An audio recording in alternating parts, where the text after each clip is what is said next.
Hi everyone, welcome to my YouTube channel. My name is Avinash, and in this video, I'm going to talk about all possible interview questions on RDS service. So basically, this RDS stands for Relational Database Service. It is a place where we can create our relational databases. So basically, AWS supports six relational database engines. So that is Amazon Aurora. That again, it contains two versions, Aurora MySQL Compatible Edition and PostgreSQL Compatible Edition. We have MySQL, we have MSSQL, we have MariaDB, we have PostgreSQL, and we have Oracle. It supports these six relational database engines.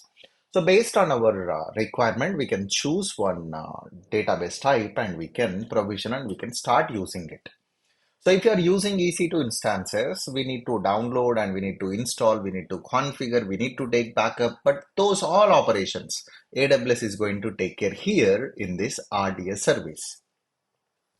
And this RDS is a region specific service. So we have to choose a VPC while creating that RDS. So as a first thing, generally whenever we are creating this RDS cluster, we prefer to create a subnet group.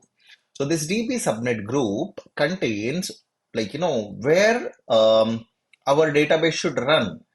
So if it should span across multiple availability zones, we can go and select, and which subnet you want to choose, you can go and select subnets. And most of the times we run this database in custom VPC's private subnet. Again, why private subnet? So basically, these databases contain a lot of sensitive information, so it's always recommended to run in our custom VPC private subnet. If you observe our VPC video, I clearly mentioned how many subnets we required in a VPC. Two subnets for web layer, two subnets for application layer, two subnets for database layer, two subnets for Lambda layer. Right. So those two subnets we have created for to run our database workload, you can choose that here in DB subnet group and you can create. So that should be first step. So then, while creating the databases, what are the steps involved? First, we need to choose a DB engine. Then we need to choose the template type or what workload you're going to run, dev or test. And then we have options like a multi-AZ. So then what is the master username and password you can set up, and what configuration you want to choose, which storage type you want to use, which VPC you want to choose, and authentication type. You want to monitor with additional metrics. When do you want to take backup? Right. Do you want to enable encryption for this? Do you want to enable logging? These all options we have to choose. Now, when coming to these topics questions, right? Which database you use in your project? And it depends on the project configuration, project requirement. So, but mostly we use this Aurora MySQL compatible edition instead of this MySQL. Why? Because this is given by AWS and more advantages is less cost. And or if your organization required any other databases like a MariaDB and PostgreSQL, you mentioned that as well in your interview. So, but mostly MySQL or MySQL Aurora MySQL compatible edition. So now, what is the factor you consider while selecting this database configuration? So obviously, just like EC2 configuration only. So we need to consider workload, we need to consider how many queries are going to happen, right? Whether it's going to be read intensive application or write intensive application, how many IOPS operations are going to happen. By considering all those, you mentioned you're going to finalize one configuration. And in recent times, this Graviton processors is giving good performance. So you mentioned we we run with M category or C category, so based on the workload you are talking about, and mostly we go with the if you select dev or test environment, it gave an option to choose a lot of different configurations. So um, so you mentioned you're using C6G extra large that comes with 4 CPUs, 30 gigs of the RAM for your production workload. That is idle configuration. If required, you can even go with the R62 extra large as well. So that is for configuration part. And storage, we always know that we have GP2 general purpose and IO1. If your application required specific IOPS operations, you go and choose IO1, and we have an option to choose required IOPS operations. IOPS stands for input and output operations per second. All right, so that is a factor. And now another question, what exactly the advantages we are going to get whenever you're using this RDS instead of installing it in EC2 instance or installing on your hardware. So here in RDS, we no need to download anything, no need to install anything, no need to worry about this configuration, no need to worry about backup. If you want backup, like you can simply go here, you can configure automated backup. If you enable this option, AWS automatically creates a backup, and the backup retention maximum we can set up is 35 days. And when do you want to take backup? We can choose that backup window. And even if you want to replicate that backup to another region, automatically we can go and choose. So any backup copy creates here in Mumbai region, it automatically copied to Singapore region as well. So that option also we have here. And these all are the advantages. Now, what is there is two options in this RDS. One is multi-AZ deployment and second read replica. So what exactly this multi-AZ deployment? You can expect this question also. So multi-AZ deployment, AWS will create another copy of our database in another availability zone for a high availability purpose. So if you are selecting multi-AZ DB instance, the cost is going to double. Observe here, the cost is doubling. So again, it's showing very high just because of the instance type we selected. Let's assume you selected T3 micro, and now GP2 or GP3, anything is fine. You see here 35 GB, the cost is double, storage 52, right? 88 US dollars. But if you're not enabling this multi-AZ, the cost is going to be less. So basically, multi-AZ is a feature, you see, 44 US dollars only. So multi-AZ is a feature that AWS performs automatic failover. You manually no need to do any failovers. When something happened to our primary database, AWS automatically failover. So the endpoint name is going to be same, so we no need to do any application reconfigurations and all. So that is a single DB instance. When coming to that is multi-AZ DB instance. AWS recently introduced an option called multi-AZ DB cluster. You can even verify, right? So here in multi-AZ DB instance, another copy won't take any load. It just a standby one. But whenever you're selecting this multi-AZ DB cluster, the standby copies or the readable standby DB instances will create, right? So, but that can take some load. It can take some read operations as well. So here you are paying double amount, but only one will work. Here you will pay double amount, that standby copy also will take some read operations. So that is a multi-AZ DB cluster.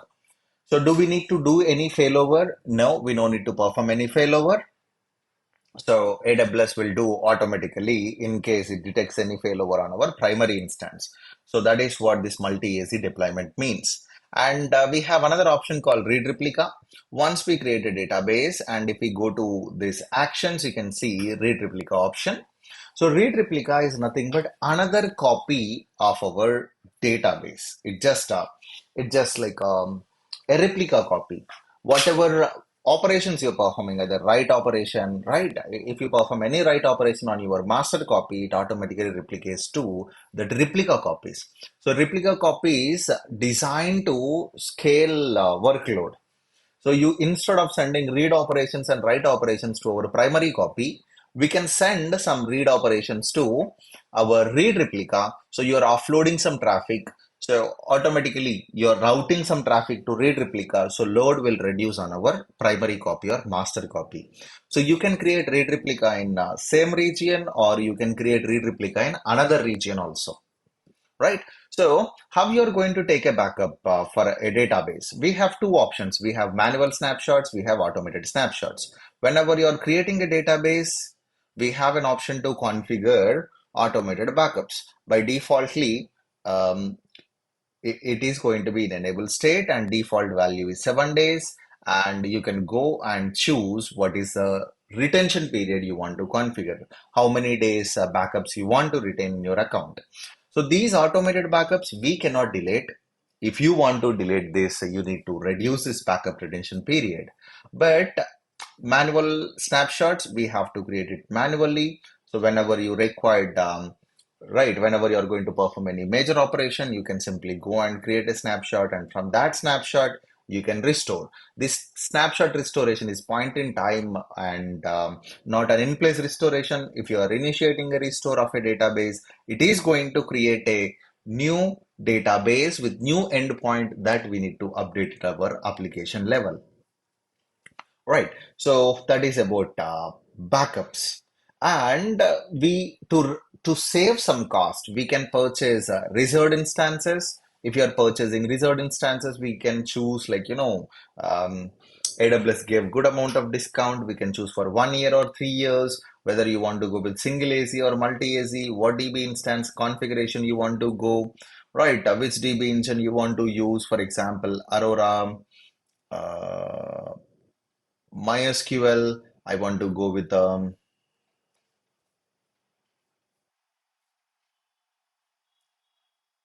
T4G large, single AZ deployment. I want to go with 1 year term. I want to go with the all upfront. I want to pay all amount now. So then it will show you, right, what exactly pricing if you are going with that option. And if you are going with 3 years, what is the pricing? You can compare the pricing, and if you're okay, you can purchase. So then you can launch similar configuration, and the pricing will cover in that resort instances. It helps us in that cost saving option. So that is a reserved instances option.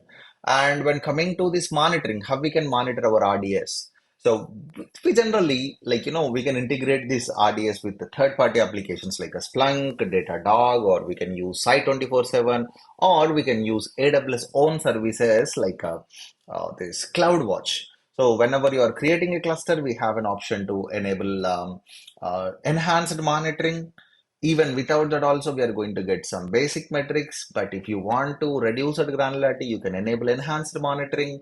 Also, you can enable performance insights. Whenever you enable performance insights, when you select here, it is going to show you all the queries happening. And also it is going to give you CloudWatch metrics also. Here you can monitor all queries and all TB level metrics like memory usage, free space, and CPU utilization, how many network operations happening on the database. Everything we can verify here under performance insights along with CloudWatch metrics. And also, um, if you want to monitor like slow query logs, error logs, audit logs, so while creating database itself, you can enable this logging option.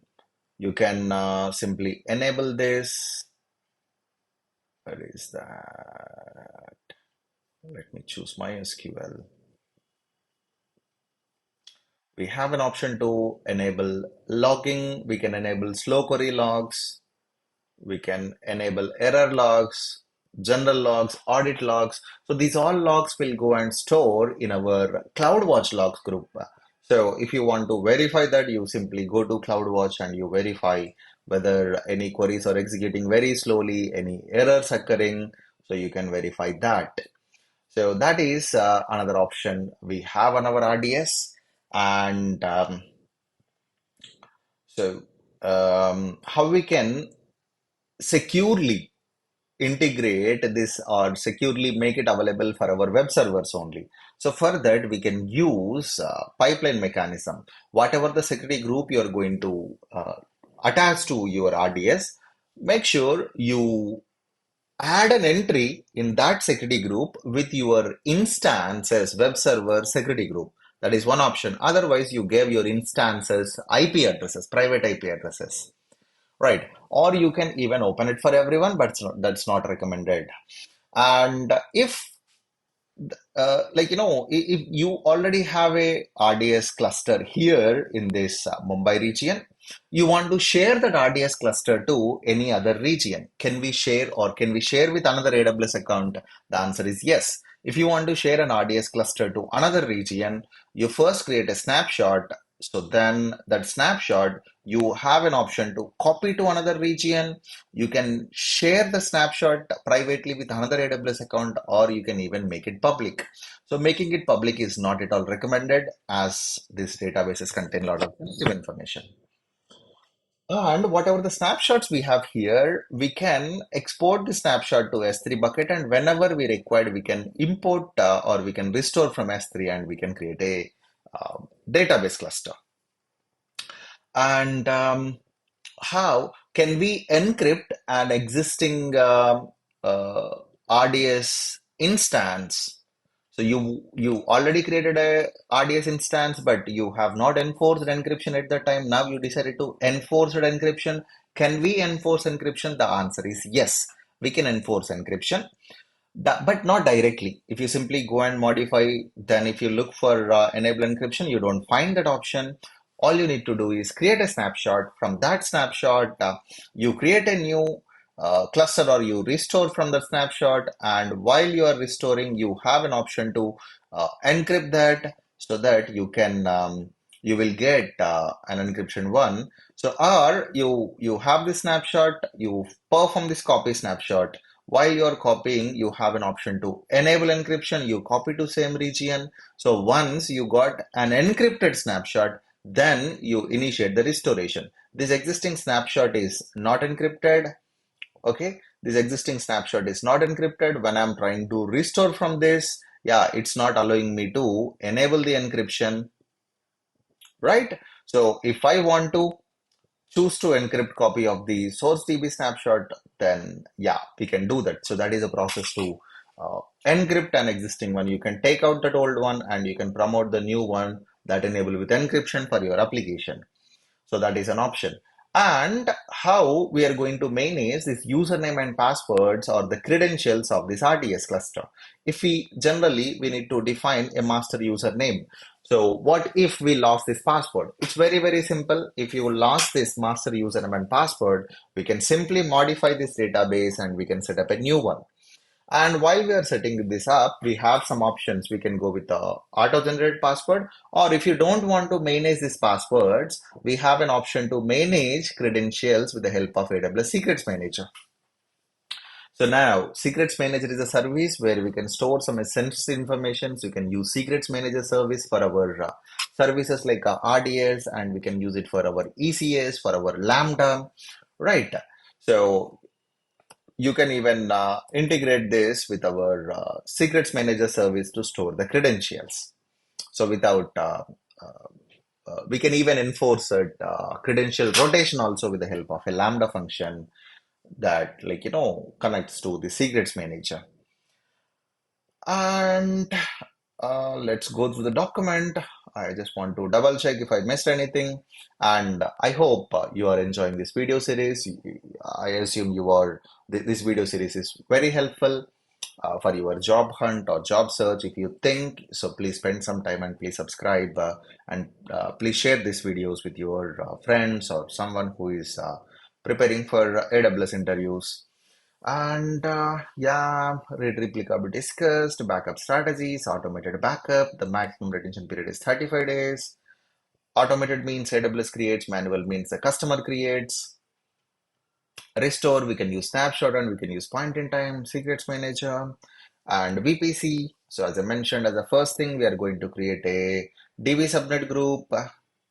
So can an RDS instance move to another VPC directly? No. With the help of snapshot, we can do that. So parameter group is the option where we can configure. In left pane, we can observe that we have an option called parameter group. So these parameter groups actually contains the default settings we want to configure for our databases. Settings like what is the base directory it is going to use, what is a bin lock cache, right? What is flush settings you want to give for the bin lock, what is the default time zone settings you want to give. So such type of DB level settings we can configure here with the help of parameter group. And monitor performance, we have options like enhanced monitoring and performance insights, DB instance and DB cluster, encrypt. Yeah, I think whatever the questions I mentioned here, I already discussed. And yeah, that is about RDS, all important options or expected questions. And if you think I'm going a bit fast, in YouTube we have an option to reduce the speed. You just go and set less speed so that you can go through this. And yeah, I'll talk about another database services in our another video. Like we have database like a Redshift, DynamoDB, Elastic Case, such type of services. I'll talk about those database services in our another video. I hope you find this video informative. Thanks for watching. See you again.